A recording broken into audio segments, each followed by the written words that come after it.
Josef Mengele, also known as the Angel of Death, was a German SS officer and a physician during World War II.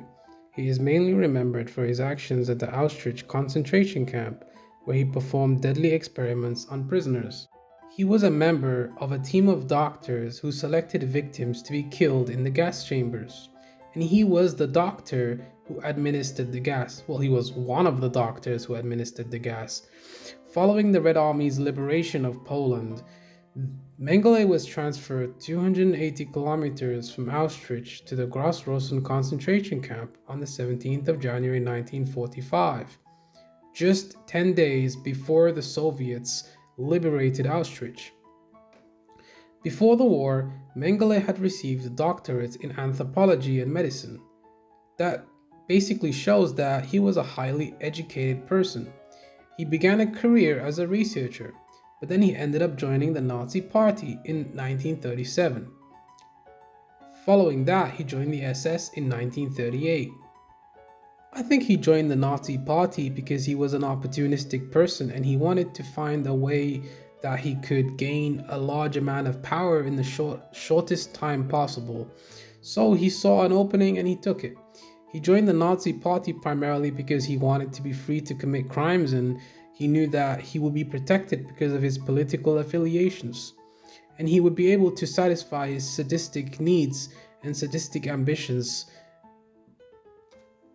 Albeit, he was assigned as a battalion medical officer at the start of World War II.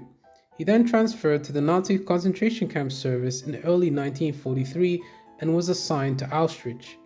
That is the moment that he turned into the bringer of death, otherwise known as the Angel of Death. And then he saw an opportunity to, basically fulfill his lifelong dream of conducting genetic experiments on live human subjects. He would conduct experiments on Jewish inmates, political prisoners, prisoners of war, mostly Soviet prisoners of war, because you guys gotta realize that the Soviets at that time were not part of the Geneva Convention, so they were not subject to any type of fair treatment in the Nazis' eyes.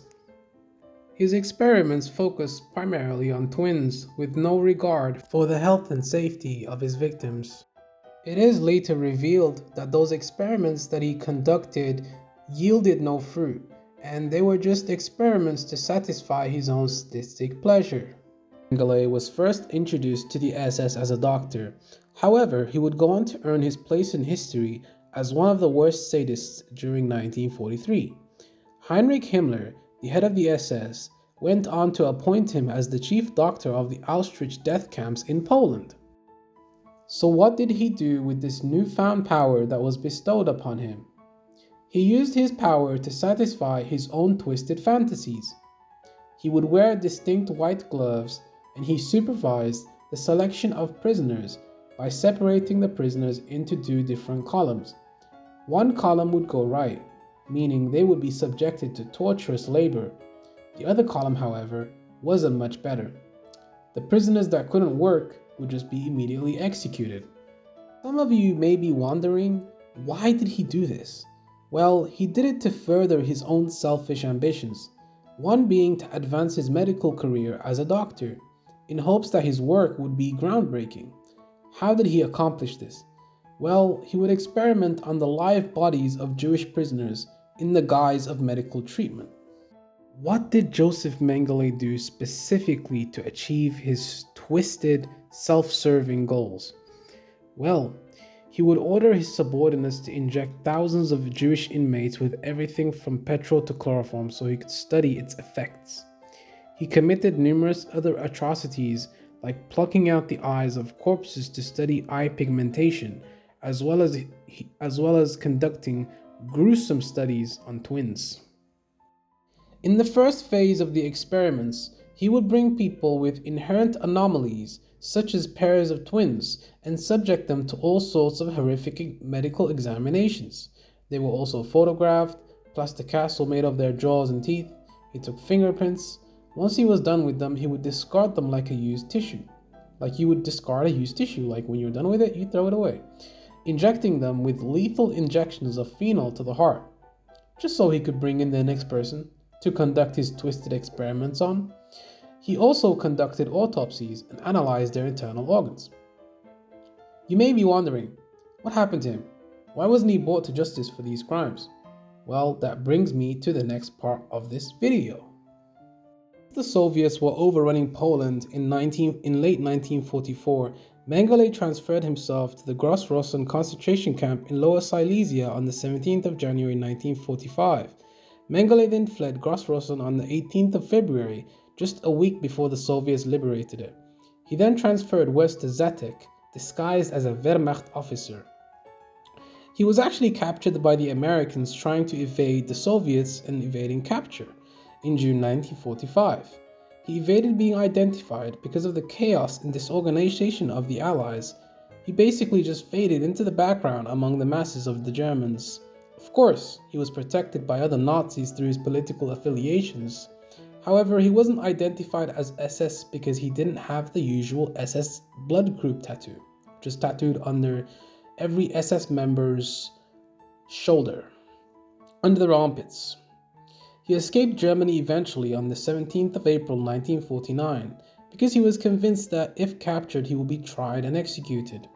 He was assisted by a network of former SS members and used a ratline to escape to Genoa, obtained a passport under the alias Helmut Gregor, and sailed to Argentina in July 1949. You gotta realize that the reason why he wasn't really found was because of the West German authorities in that time. Now, the West German authorities were not actively looking at or even prosecuting former Nazi members of the Nazi Party during World War II because a lot of those officials were Nazi Party members themselves. A lot of those officials were guilty of committing atrocities. A lot of those members were, and a lot of those judges, the politicians, the lawyers, all of those people were under the bureaucracy of the Nazi Party. All oppositions of the Nazi Party were killed. So how could you try and justify? Well, you could justify it because those people are scum of the earth and killing them would definitely be a good thing because they murdered millions of people. They helped murder millions of people. But they were never brought to justice because of logistic issues.